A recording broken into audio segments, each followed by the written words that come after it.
কি ব্যাপার দারোগা সাহেব, আপনারা আমগো বাড়িতে? আমি এই থানার সাব ইন্সপেক্টর সোহেল।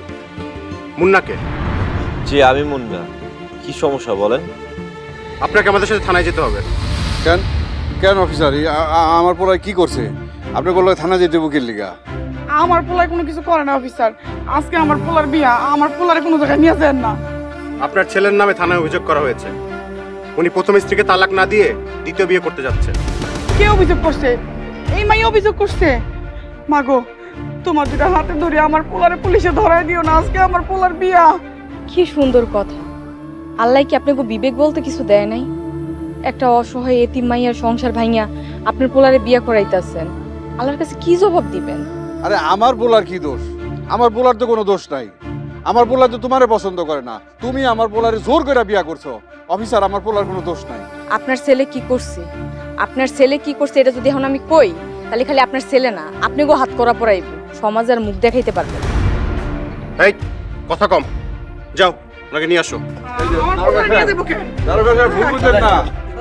নিয়ে আসো নিয়ে আসো নিয়ে আসো। আব্বা, কিছু কর না, আমার পোলারে নিয়ে যেতেছে তো। সুযোগ পায়া তোমার পুলিশে ধরাই দিছিস না? আজকে আমার জীবনটা ধ্বংস করছিস। তোর কি মনে হয় তোরে আমি ঘরে তুলবো বউ বানায়া? জেলে গিয়া মহিলা যেমন তোর পর তোরে আমি ঘরে তুলব না। আমি সহজ সরল মানুষ ছিলাম, আপনাকে কত বিশ্বাস করছি, আপনাকে বাড়িতে দাসী বান্দির মতন খাটছি। এই সংসার ভালো রাখার লাইগা আমার যা ছিল আমি সবই দিয়ে দিছি প্রায়। আর এখন আপনারা এই কথা কইতাছেন? স্যার নিয়ে যান। এই নিয়ে আসো নিয়ে আসো। আব্বা আব্বা নিয়ে যেতেছে তোর থেকে।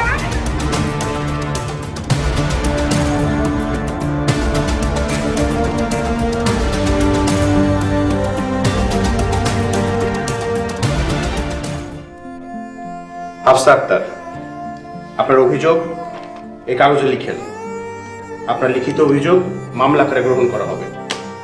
স্যার, বিয়া শাদী করা কি অপরাধ? প্রথম স্ত্রীর অনুমতি ছাড়া বিয়ে করা অপরাধ। মুন্না, তুমি কি তোমার প্রথম স্ত্রীকে তালাক দিয়েছিলে? স্যার আমি তো মরেই গেছিলাম। জানলে যখন ফিরাই বাড়ির মধ্যে এদে বউ নাই, কি করুম? সব মিথ্যা কথা স্যার। আমি শুনছি উনি সাগরের পানিতে ডুবা মারা গেছেন। হ্যাঁ, মারা তো গেছিলাম ওই। হ্যাঁ, লিবিয়া থেকে গ্রিসে বোটে যাইতাছিলাম, ইউরোপ যাওয়ার স্বপ্ন দেখছিলাম। যাই হোক। আপনি লিবিয়াতে কিভাবে গেছেন?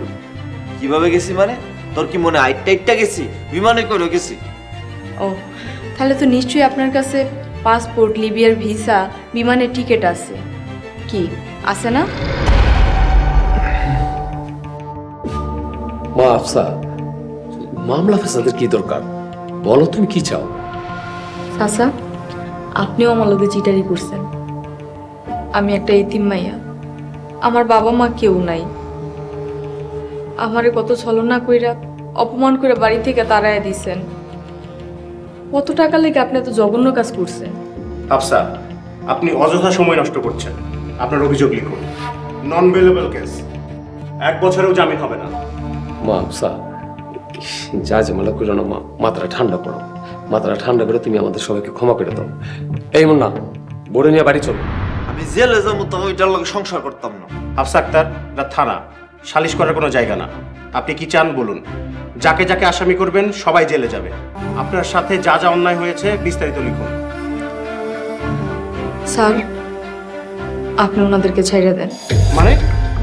তাহলে ওনাকে ধরে আনলাম কেন? আপনি আমার ক্ষমা করে দেন। মুন্না, আপনি আরেকটা বিয়ে করেন, আরেকটা বিয়ে করে আপনি সুখী হন। আমি সবসময় আপনার সুখ চাই আইছি। আমারে খালি তালাক দিয়ে যান। আপনার প্রতি আমার আর কোনো অভিযোগ নাই। আমি একটা মানুষ, আমার আবার সুখ শান্তি। আমারে কষ্ট দিয়ে যদি আপনার এতগুলো মানুষ ভালো থাকেন, তাইলে আপনারা ভালো থাকেন। আমার কোনো অভিযোগ নেই স্যার।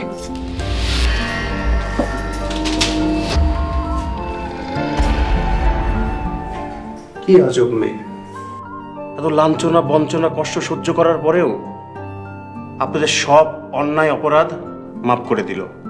আপনাদের তো লজ্জা হওয়া উচিত। মুন্না, তুমি হাফসাকে আগে তালাক দিবে, তারপর বিয়ে করবে। চেয়ারম্যান সাহেব, আপনার উপস্থিতিতে এই তালাক সম্পন্ন করবেন এবং আমাকে আপডেট জানাবেন। জি স্যার। জান আপনার। এই মুন্না, চলো। আয়